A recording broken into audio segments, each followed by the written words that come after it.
সংসদীয় সীমানা নির্ধারণ নিয়ে শুনানির প্রথম দিনেই সংঘর্ষে জড়ালেন ব্রাহ্মণবাড়িয়ার 2 ও 3 আসনের বিএনপির দুই পক্ষের নেতাকর্মীরা। সে সময় লাঞ্ছিত হন বিএনপি নেত্রী রুমিন ফারহানা ও এনসিপির আতাউল্লাহ। একে অপরের বিরুদ্ধে দোষারোপ করেন। এ ঘটনায় কিছুক্ষণ স্থগিত থাকলেও প্রথম দিনে কুমিল্লা অঞ্চলের 18টি আবেদনের শুনানি করে কমিশন।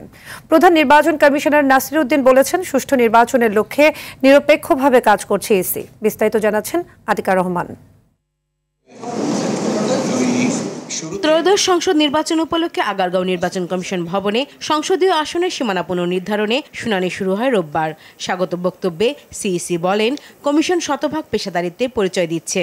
আমরা অত্যন্ত পেশাদারিত্বের সাথে নিরপেক্ষভাবে কাজ করার চেষ্টা করেছি। আমরা অনেক এক্সপার্টদেরকে নিয়োগ দিয়ে তাদের সুপারিশ আমরা নিয়েছি। সবকিছু মিলিয়ে আমরা এই সীমানা নির্ধারণের খসড়াটা প্রকাশ করেছি। এরপর ব্রাহ্মণবাড়িয়া 2 ও 3 আসনের সীমানা নির্ধারণের পক্ষে বিপক্ষে শুনানিতে অংশ নেন বিএনপি নেত্রী রুমিন ফারহানা ও নাদিয়া পাঠান পাপন।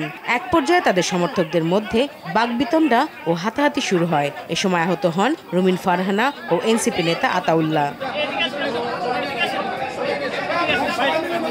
এ পরিস্থিতিতে সিইসি সহ 4 কমিশনার নির্বাক ছিলেন। সচিব শুনানি স্থগিত রাখেন। পরে কমিশনের ঊর্ধ্বতন কর্মকর্তা ও আইন শৃঙ্খলা বাহিনীর সদস্যরা পরিস্থিতি নিয়ন্ত্রণে আনেন।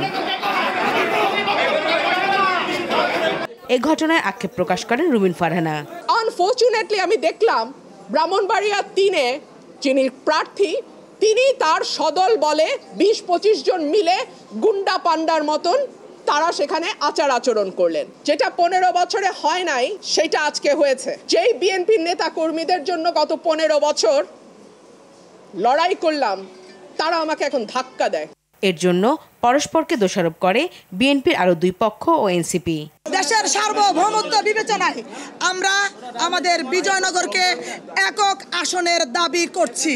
আমাকে যেভাবে পায়ের নিচে লাথি মারা হয়েছে, আমাকে যেভাবে পিটিয়ে আহত হয়েছে সবাই দেখেছে। আপনারা, আমি বলতে চাই, এই বাংলাদেশের জন্য আমরা জীবন দেই নাই, রক্ত দেই নাই। বিকালে এনসিপির একটি প্রতিনিধি দল যায় নির্বাচন কমিশনে।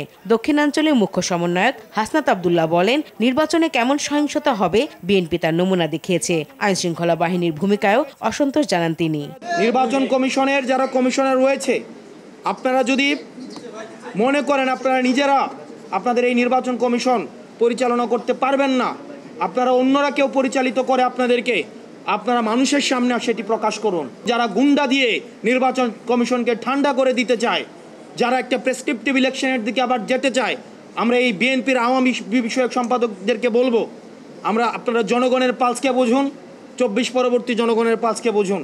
4 দিনব্যাপী শুনানির প্রথম দিনে কুমিল্লা অঞ্চলের 18টি আবেদনের শুনানি অনুষ্ঠিত হয়। সোমবার খুলনা, বরিশাল ও চট্টগ্রাম বিভাগের দাবি আপত্তির শুনানি করবে কমিশন। আতিকা রহমান, RTV, ঢাকা।